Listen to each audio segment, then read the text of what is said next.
അതെ, എന്റെ ഈ ഫോണിന്റെ കവർ ഒന്ന് മാറ്റി തരുവോ? ഇത് കണ്ട 48 ദിവസം അതിന്റെ ഡിസ്പ്ലേ പൊട്ടിയിട്ട് ഒരു കോളാങ്ങാനും വരുന്നിടത്ത് ചെവിയിൽ വെച്ചിട്ട് തിരിച്ചെടുക്കുമ്പോ ഷേവ് ചെയ്യുന്ന പോലെ രോമം. ഇതും കൊണ്ട് ഞാൻ നടക്കുമ്പോ അവർക്ക് കവർ നിന്റെ കാര്യം വെച്ച് പോകങ്ങോട്ട്. കല്യാണം കഴിച്ചിട്ട് എത്ര ദിവസമായി, എന്നിട്ട് ഒരു കമന്റ്, ഒരു സ്നേഹത്തോടൊരു ലൈക്ക് നിങ്ങൾ എനിക്ക് ഷെയർ ചെയ്തിട്ടുണ്ടോ? സ്വന്തമായിട്ട് ഒരു യൂട്യൂബ് ചാനൽ ഉണ്ടോ നിങ്ങൾക്ക്?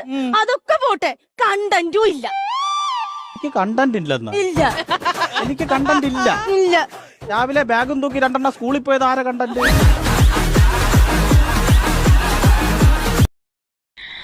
അല്ലേ, നിങ്ങൾ എത്ര പെണ്ണിന് കണ്ടീനു? നമ്മളൊരു 6 എണ്ണം കണ്ടിട്ടുണ്ടാവും. നിന്റെ തന്നെ കെട്ടിയത്? അന്റെ സൗന്ദര്യം, അന്റെ വിനയോ, അന്റെ ഭാഷ, ഇതെല്ലാം നീ ഓർക്കണ്ട.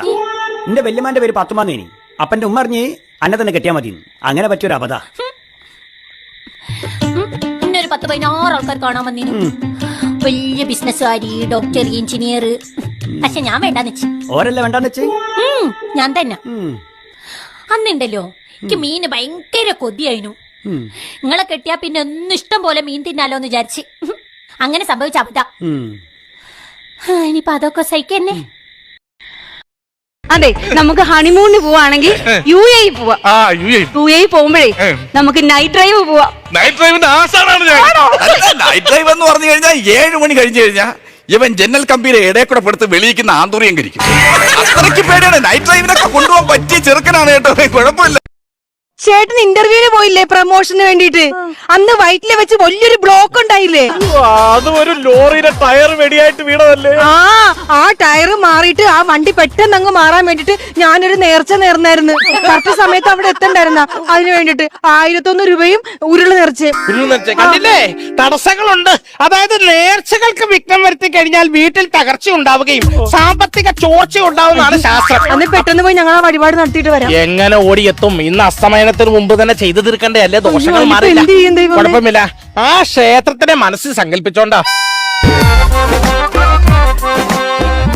1001 രൂപ ഇതിലേക്ക് അയച്ചോളൂ. ഇതിലേക്ക് അയച്ചാ ആ ദേവസ്ഥാനത്ത് കിട്ടിക്കോളും. എല്ലാ ക്ഷേത്രത്തിലേക്കുള്ള കണക്ഷൻ ഇതിനകത്തുണ്ടേ. ആണോ? അങ്ങനെയാണെങ്കിൽ നമ്മുടെ നല്ലതിന് വേണ്ടിയല്ലേ ഇട്ട് കൊടുക്കുന്നു. 1001. 1001 രൂപ കിട്ടിയിരിക്കുന്നു. നന്ദിയുണ്ട്. സൗമ്യേ, എന്തോ നീ പറഞ്ഞ സാധനങ്ങളെല്ലാം ഉണ്ട്. എന്തുവാ? Parotta, chicken fry, wine. ഒരു ദോഷമല്ല, നമ്മൾ സ്ഥിരമായിട്ട് മേടിക്കുന്ന സ്ഥലത്തുനിന്നാ മേടിച്ചേ. വേണ്ട, പ്രശ്നമാ. ഞാൻ നമ്മുടെ ലത എടുത്തു പറഞ്ഞില്ലേ ഒരു ജോൾസിനടുത്ത് ഇങ്ങോട്ട് വരാനായിട്ട്, നമ്മുടെ ഇവിടുത്തെ പ്രശ്നങ്ങളൊക്കെ മാറ്റാനായിട്ട്. ആ ജോൾസൻ വന്നിട്ടുണ്ട്. അമ്മാവനെ തെക്കോട്ടെടുത്ത്. അല്ല, അമ്മാവനുമായിട്ട് ആ ജോൾസൻ തെക്ക് വശമൊക്കെ നോക്കാൻ പോയിരിക്കുക. ഇപ്പൊ വരും. ശരി, നല്ലൊരു ന്യൂ ഇയർ ആയിട്ട് നീ എന്തിനീ ജോൾസിനെ കഴിച്ചുകൂടെ? മാറ്റി വെക്കി. ഞാനൊരു കാര്യം പറയാം. ഞാൻ പോയി കുളിച്ചിട്ട് വരുമ്പം ഇവിടെ ജോൾസിനും കാണാൻ പാടില്ല, അമ്മാവനും കാണാൻ പാടില്ല. ഇന്ന് ന്യൂ ഇയർ ആണ്, എനിക്ക് അടിച്ചു പൊളിക്കണം. പറയല്ലേ, നമ്മുടെ വീടിന്റെ ദോഷം മാറാനാ. ഓ, രാവിലെ തന്നെ എഴുന്നള്ളി. മക്കളെ, ആ മക്കള് വന്നാണ്. ഒന്നുകൂടെ ഒന്ന് തിരിഞ്ഞു വന്നാണ് മോളെ. അവിടെ നിന്ന് ഒന്നുകൂടെ തിരിഞ്ഞു വന്നാണ് മോള്. തിരിഞ്ഞു വന്നാണ്. നോക്കട്ടെ. കറക്റ്റ് മഞ്ജു വാര്യർ വരും പോലെ തന്നെ.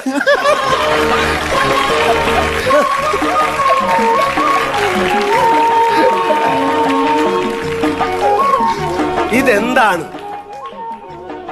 ചൈനയിലെ ദേവി നേരിട്ട് പ്രത്യക്ഷപ്പെട്ടത്. അതാണ് ഞാൻ ഉദ്ദേശിച്ചത്. മക്കളെ, ഇത്തിരി വെള്ളം എടുത്തോണ്ട് വരുമോ മന്നാരി? ഓ, എന്തോന്ന് വെള്ളം വേണം? കറക്റ്റ്. എന്ത്? സിനിമാ നടി പാർവതി പറയുന്ന അതേ. ചൂടല്ലേ, കൂൾ ഡ്രിങ്ക്സ് തന്നെ കൊണ്ടുവരാം. കൂൾ ഡ്രിങ്ക്സ് മഞ്ജു വാര്യർ ചെല്ലി. ഞാനൊരു കാര്യം ചോട്ടെ, അവള് കറക്റ്റ് മഞ്ജു വാര്യർ ഇരിക്കുവാണോ? ആരവളാ? മഞ്ജു വാര്യർ കേക്കല്ല, അടിച്ചു. അത് ഞാൻ അങ്ങോട്ട് പറയാനിരുന്ന. പിന്നെ ഞാൻ പറഞ്ഞിരുന്നു പാർവതിയുടെ സൗണ്ട് എന്ന് പറഞ്ഞില്ല, ഈ ടാറും പാട്ടിൽ ഇങ്ങനെ ഒരക്കണ ശബ്ദം. എവിടെ നിന്ന് കിട്ടിയിടന്ന് എനിക്ക് മരുമോളെ.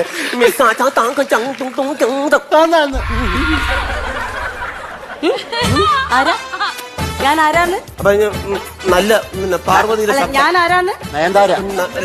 അല്ല, നയൻതാര. നിങ്ങൾക്ക് വെള്ളം വേണം അല്ലേ? വെള്ളം വേണ്ടേ? വേണം. അയ്യോ, പടുപാടി.